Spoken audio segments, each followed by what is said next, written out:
গত 15.5 বছর ধরে মাদ্রাসা শিক্ষার্থীদেরকে এই খুনি হাসিনা এক ধরনের বিভাজিত করে রেখেছে। আপনারা দেখেছেন যে মাদ্রাসা শিক্ষার্থীদেরকে মূল শিক্ষা থেকে, মূল পাইপলাইন থেকে তাদেরকে দূরে সরে দিয়ে এক ধরনের বৈষম্য তৈরি করেছে।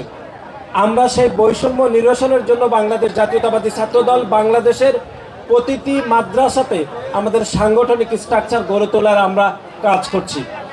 আমরা মনে করছি যে মাদ্রাসা শিক্ষার্থীদের সাথে সাধারণ শিক্ষার্থীদের কোনো বিভাজন থাকা উচিত না।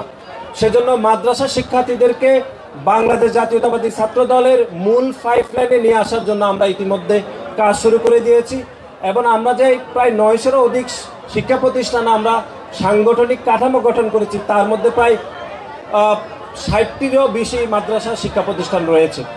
এটির একমাত্র কারণ হচ্ছে যে মাদ্রাসা শিক্ষার প্রতি আওয়ামী লীগ সরকার যে বিভাজিত রাজনীতি করেছে, মাদ্রাসা শিক্ষার্থীদের প্রতি যে বৈষম্যমূলক আচরণ করেছে, সেটির নিরসনের জন্য আমাদের দলের পক্ষ থেকে, আমাদের দলের ভারপ্রাপ্ত চেয়ারম্যান জনাব তারেক রহমানের পক্ষ থেকে আমরা নির্দেশনা দিয়েছি যে মাদ্রাসা শিক্ষাকে মূল শিক্ষার একই স্তরে নিয়ে আসার জন্য। এবং আপনারা দেখেছেন যে গত 15.5 বছর ধরে বাংলাদেশের প্রতিটি শিক্ষাঙ্গনে নারীদের এক ধরনের সীমাবদ্ধতা ছিল রাজনীতিতে, শিক্ষাক্ষেত্রে নারীদেরকে যে পিছিয়ে রাখার একটা প্রবণতা ছিল, সেই ধারা থেকে পরিবর্তনের জন্য আমরা ইতিমধ্যে কাজ শুরু করেছি। আপনারা জানেন যে বাংলাদেশ জাতীয়তাবাদী ছাত্রদলের প্রত্যেকটি ইউনিটে যেন নারী শিক্ষার্থীরা অংশগ্রহণ করে, অথবা আমাদের সাংগঠনিক কাঠামোর মধ্যে যেন নারী শিক্ষার্থীদের অংশগ্রহণ থাকে, সেটির আমরা নিশ্চিত করার জন্য আমরা ইতিমধ্যে কাজ করছি। এবং আপনারা জানেন যে বাংলাদেশের যত ভোটার রয়েছে তার প্রায় 51.56% ভোটার হচ্ছে নারী ভোটার। কিন্তু আমাদের দেশের এক ধরনের প্রবণতা রয়েছে যে নারী শিক্ষার্থীদেরকে পিছিয়ে দেওয়ার বা পিছিয়ে রাখার, সেই প্রবণতা থেকে বাংলাদেশ জাতীয়তাবাদী ছাত্রদল দূরে থাকতে চাই।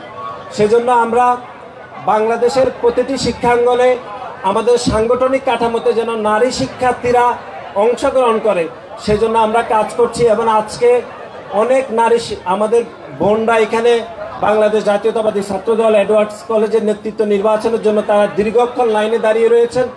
আমরা পুনরায় ওনাদের প্রতি কৃতজ্ঞতা জানাচ্ছি এবং শুভেচ্ছা জানাচ্ছি। আমরা শুধু আমাদের বোনদের উদ্দেশ্যে বলতে চাই, আপনাদেরকে পিছিয়ে দেওয়ার জন্য আমাদের সমাজ ব্যবস্থায় এক শ্রেণীর মানুষ সবসময় আপনাদেরকে পিছিয়ে দিতে চাইবে।